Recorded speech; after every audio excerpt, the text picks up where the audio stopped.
So in today's video, I want to do an experiment. Now that the rain has stopped and the skies are clear and the wind has calmed down, I want to do an experiment with my bike. I want to see how long I can ride on a full tank before I had to pull over and refill. So far, I've reached 125-ish miles before I had to refuel. The gas light turns on, at that point, you have 40 miles to refill, but just to be safe, I pull over and refill my tank.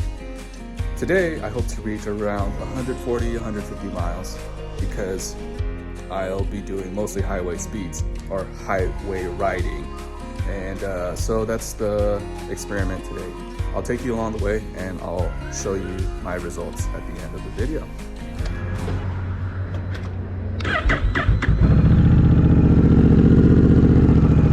Alrighty, so we're just gonna go fill up the tank real quick and then we'll be heading out towards Grapevine and possibly beyond. I don't expect to do any speeds above 75 miles an hour. I don't have a windscreen on, so we're just gonna keep it light and simple today. Just like every other day that I ride.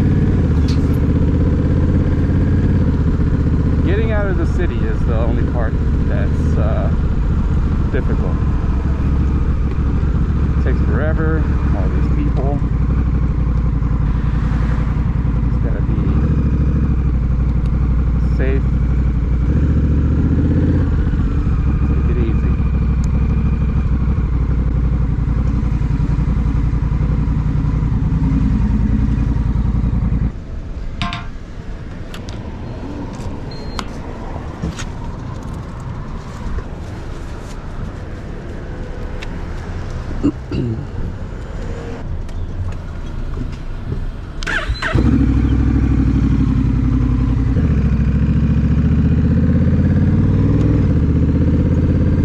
So, to conserve battery on my GoPro, I won't record the whole ride. I'll turn it on every, let's say, 30 miles or so, and give you guys a quick update. I did bring an extra battery, but that requires stopping completely, taking everything out, putting everything back on. So we'll see how it goes. See, in the city, riding, you gotta take it nice and easy. Hi, Fred.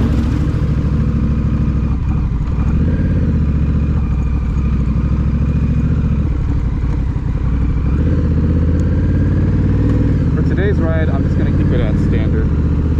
That's all. No need to put it in sport mode. If I do come across rain, I'll put it in rain mode so as to not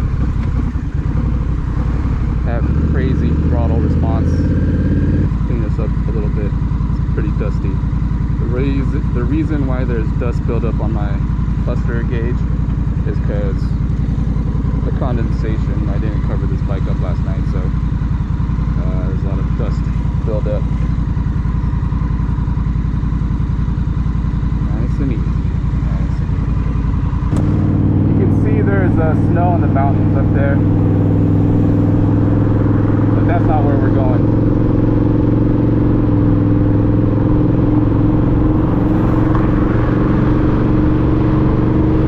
I'm just going to record for a little bit and then turn off the GoPro. I have my 360 right here to record everything else, just in case.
at Castaic just before going up the mountain. I don't know if you can see. That's the mountain going down, going south. I'm going north. And as you can see, I am in Castaic. I'm gonna continue on without filling up and see how far I can go before I have to stop and refuel. So I just put on my orange windbreaker because it is gonna get cold. I'm already feeling kind of chilly, so here we go.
As you can see, I am at the Tejon rest stop right now.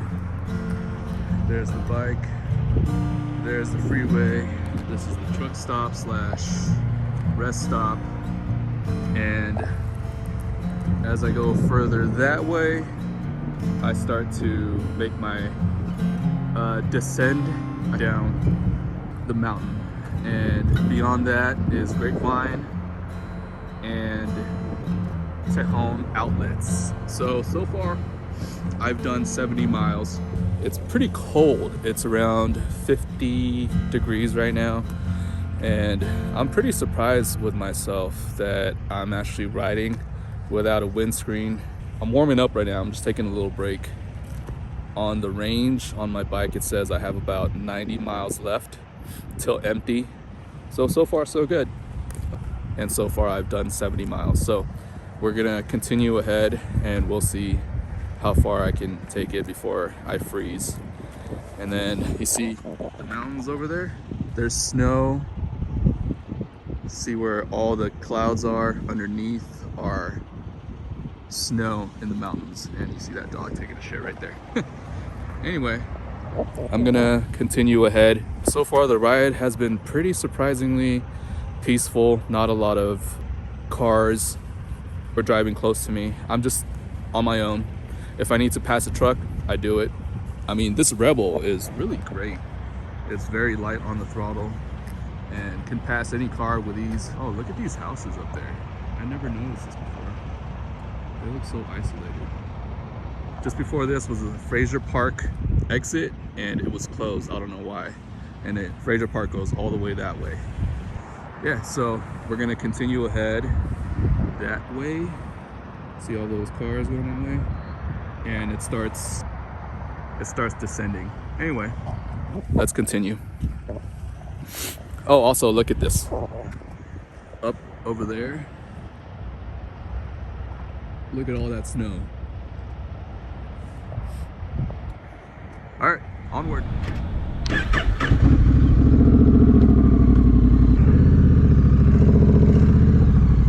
All right, so we've done 70 miles. So far, so good. I have 82 miles of range left till my tank is empty, so we're just gonna keep on going until we basically need to refill. So here we go.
at this point is where I stop and refuel. You can see I have 14 miles left on the range. My gas light is flashing and I've covered 140.9 miles, almost 141. So this is where I stop in Delano to refuel. 0.9 miles, not bad.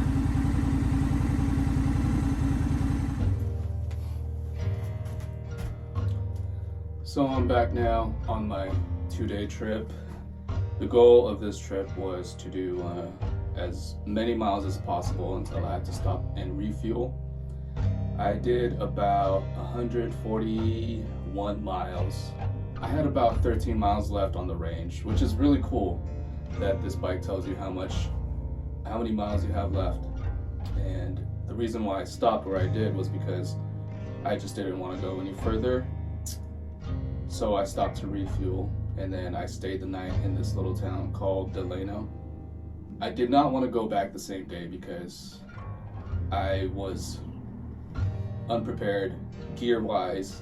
I didn't have a raincoat with me, and the sun was starting to set around the time that I stopped. So if I had gone back home, I would have had to ride in 40-degree weather up in the mountains, and I just didn't want to do that, so I stayed the night. A few takeaways from this ride. It's just one of those things where I just wanted to do it and see how far I can go without thinking about it. Turns out this bike is extremely capable.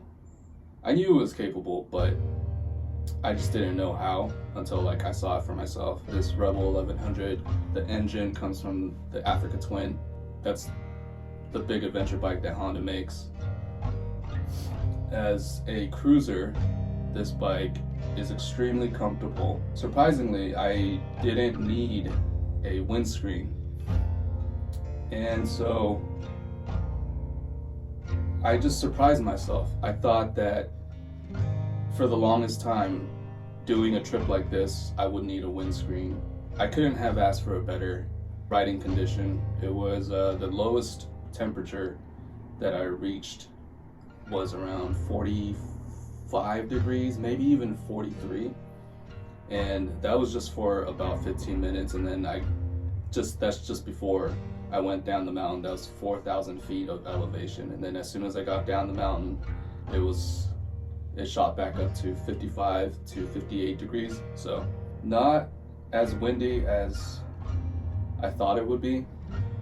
Anytime I needed to make a pass on anybody, it would simply just go from 65 to 80 miles per hour at a short twist of the throttle. I cannot believe how easy this bike is to ride. My strategy for this long trip was to do about 65 to 70 miles an hour. I was really comfortable going between 60 and 65 miles an hour.